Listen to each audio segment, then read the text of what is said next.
হরে কৃষ্ণ। আজ 23শে জ্যৈষ্ঠ 1431 ও 6ই জুন 2024 বৃহস্পতিবার। আজ আমি শ্রীমদ্ ভাগবতম পাঠ করছি। শ্রীমদ্ ভাগবতমের দ্বিতীয় স্কন্দ 10ম অধ্যায় শ্রীমদ্ ভাগবত সমস্ত প্রশ্নের উত্তরের শ্লোক 41 ও 42। অডিওর শুরুতে সকল ভক্তিমতী মা ও ভক্তবৃন্দের কাছে আমি একটি সুখবর দিতে চাই। আমার অমৃত গ্রন্থ এই নামে ইউটিউবে একটি চ্যানেল রয়েছে। আমি সেখানে শ্রীমদ্ ভগবত গীতা পাঠ পরিশেষে আমি বর্তমানে এখন শ্রী চৈতন্য চরিতামৃত পাঠ করছি। আপনারা কৃপাপূর্বক অমৃত গ্রন্থ চ্যানেলটি সাবস্ক্রাইব করে আমার শ্রীমদ্ ভগবত গীতা পাঠ ও শ্রী চৈতন্য চরিতামৃত পাঠ শ্রবণ করতে পারেন। নারায়ণ হে নারায়ণ ভবভয় হরণম নারায়ণ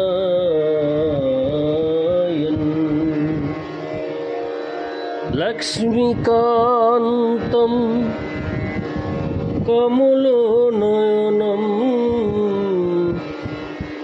মঙ্গল চরণম নারায়ণ নারায়ণ নারায়ণ ভবভয় হরণম নারায়ণ।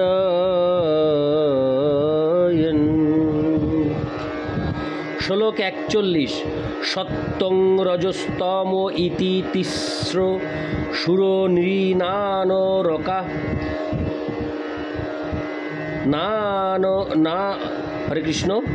সত্যং রজস্তম ইতি তিস্র সুরো নৃনারকা তত্রাপ্যেকৈকশো রাজন ভিদ্যন্তে গতয়স্ত্রীধা যদৈকৈকতোরোহন্নাভ্যাং স্বভাব উপহন্যতে। অনুবাদ: সত্য, রজ এবং তম প্রকৃতির এই তিনটি গুণ অনুসারে দেব, নর এবং নারকী এই তিন প্রকার জীব রয়েছে। হে রাজন, এমনকি একটি গুণ প্রকৃতির অপর দুটি গুণের সঙ্গে মিশ্রিত হয়ে পুনরায় তিনটি গুণে বিভক্ত হয়। এইভাবে প্রতিটি জীব অন্য গুণসমূহের দ্বারা প্রভাবিত হয়ে তাদের অভ্যাস অর্জন করে। হরে কৃষ্ণ। অভ্যাস অর্জন করে। তাৎপর্য: প্রতিটি জীব পৃথক পৃথকভাবে প্রকৃতির কোনো বিশেষ গুণের দ্বারা পরিচালিত হয়। আবার সেই সঙ্গে তার উপর অন্য দুটি গুণের প্রভাব পড়ার সম্ভাবনাও থাকে। সাধারণত জড়জগতের বন্ধনে আবদ্ধ সমস্ত জীবেরা রজগুণের দ্বারা প্রভাবিত, কেননা তারা সকলেই তাদের ব্যক্তিগত বাসনা চরিতার্থ করার জন্য জড়া প্রকৃতির উপর আধিপত্য করার চেষ্টা করছে। কিন্তু রজগুণের প্রভাব সত্ত্বেও সঙ্গ প্রভাবে অন্য দুটি গুণের দ্বারা প্রভাবিত হওয়ার সম্ভাবনাও সবসময় থাকে।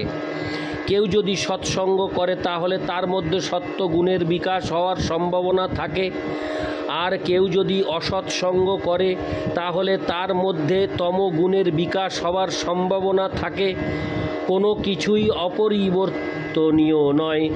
সৎ অথবা অসৎ সঙ্গের প্রভাবে মানুষ তার অভ্যাসের পরিবর্তন করতে পারে এবং সকলেরই কর্তব্য হচ্ছে যথেষ্ট বুদ্ধিমত্তা অর্জন করে ভালো এবং মন্দের পার্থক্য নিরূপণ করা।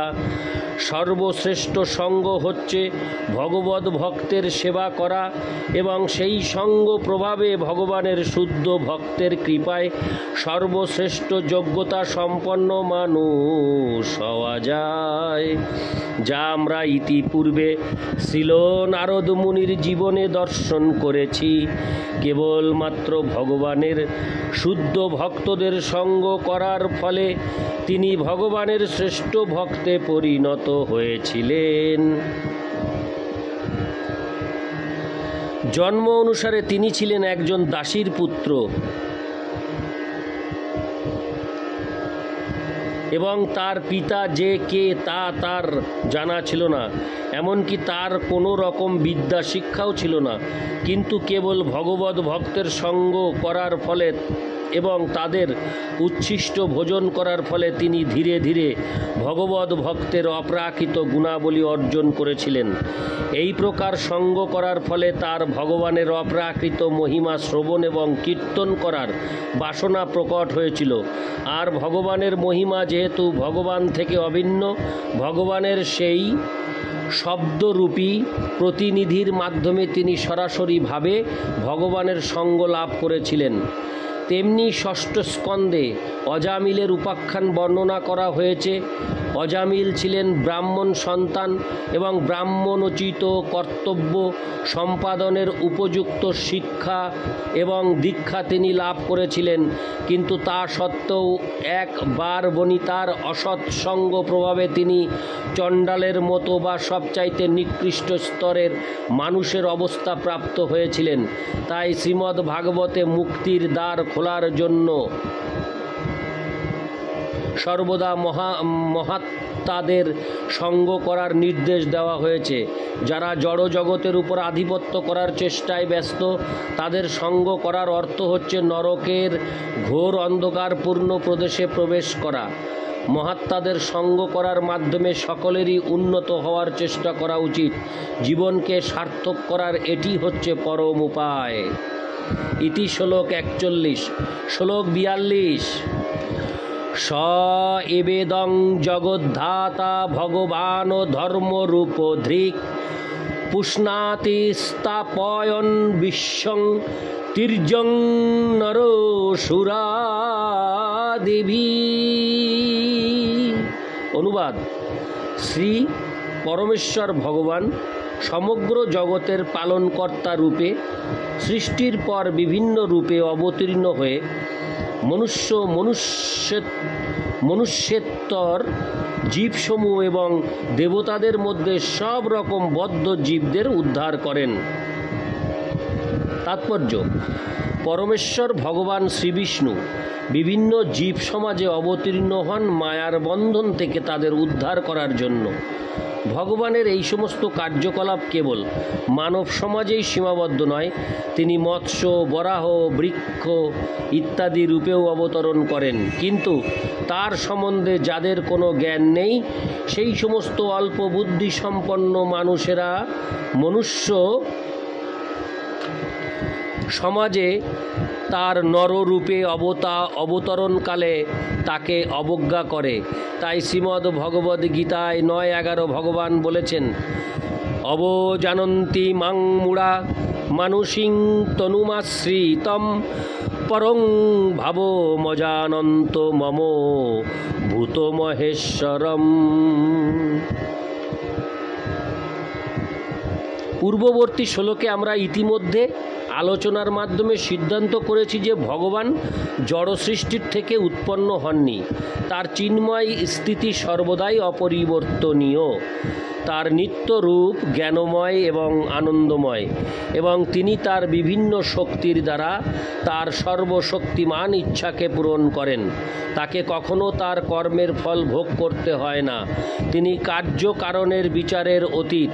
জড়জগতে তার প্রকাশও তার অন্তরঙ্গা শক্তির প্রদর্শন, কেননা তিনি এই জড়জগতের সমস্ত ভালো মন্দ বিচারের ঊর্ধ্বে।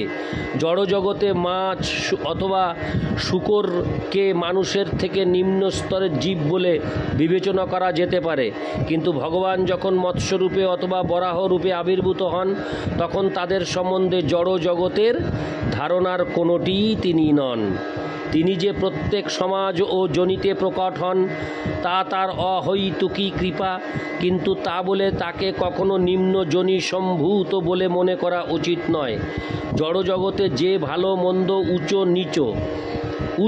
হরে কৃষ্ণ উচ্চ নিচ বড় ছোট ইত্যাদির বিচার রয়েছে তা জড়জাগতিক, এবং পরমেশ্বর ভগবান এই সমস্ত ধারণার অতীত। পরং ভাবম বা দিব্য প্রকৃতি শব্দটির তুলনা কখনো জড়জাগতিক ধারণার পরিপ্রেক্ষিতে সম্ভব নয়। আমাদের কখনোই ভুলে যাওয়া উচিত নয় যে পরমেশ্বর ভগবানের শক্তি সর্বদাই একই রকম থাকে ও নিম্ন স্তরের পশুর রূপ ধারণ করলেও তার শক্তি কমে যায় না। শ্রীরামচন্দ্র, শ্রীকৃষ্ণ এবং মীন, শূকর রূপী তার বিভিন্ন অবতারের মধ্যে কোনো পার্থক্য নেই। তিনি সর্বব্যাপ্ত, আবার যুগপদভাবে একটি নির্দিষ্ট স্থানে অবস্থিত, কিন্তু অল্পজ্ঞ মূর্খ মানুষেরা ভগবানের পরং ভাবম সম্বন্ধে জ্ঞানের অভাবে বুঝতে পারে না পরমেশ্বর ভগবান কিভাবে মানুষ রূপ অথবা মীন রূপ ধারণ করতে পারেন। প্রতিটি মানুষই তার নিজের জ্ঞানের মানদণ্ড অনুসারে প্রত্যেক বস্তুর তুলনা করে। যেমন একটি কূপমণ্ডূক মনে করে যে সমুদ্র হচ্ছে তার কূপের মতো। কূপমণ্ডূক সমুদ্রের কথা চিন্তা পর্যন্ত করতে পারে না, এবং তাকে যখন সমুদ্রের বিশালতার কথা বলা হয় তখন সে মনে করে যে সমুদ্র হয়তো তার কূপটি থেকে আরেকটু বড়। এইভাবে যারা ভগবানের দিব্য বিজ্ঞান সম্বন্ধে অবগত নয় তাদের পক্ষে ভগবান বিষ্ণু যে কিভাবে সমস্ত জীব সমাজে নিজেকে সমভাবে প্রকাশ করতে পারেন তা বোঝা কষ্টকর। ইতি শ্লোক 42। নারায়ণ হে নারায়ণ ভবভয় হরেণম নারায়ণ লক্ষ্মীকান্তম কমলনয়নম মঙ্গল চরণম নারায়ণ। হরে কৃষ্ণ।